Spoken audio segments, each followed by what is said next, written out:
Həzrəti Loğman oğlundan soruşur: Oğlum, hansı şey daha azdır? Hansı şey daha çoxdur? Hansı şey daha şirindir? Hansı şey daha xoşdur?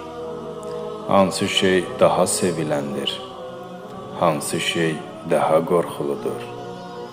Hansı şey daha yaxındır və hansı şey daha uzaqdır?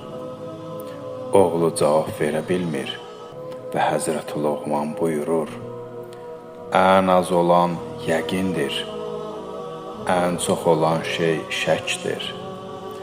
Ən şirin olan Allah Taala'nın insanlar arasında rəhmət mehidir ki, onun vasitəsilə bir-birini sevərlər.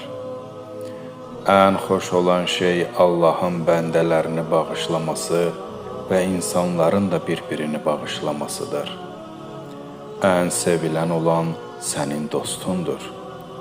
Ən qorxulu şey ölən cəsəddir ki, ondan qorxulu başqa şey yoxdur.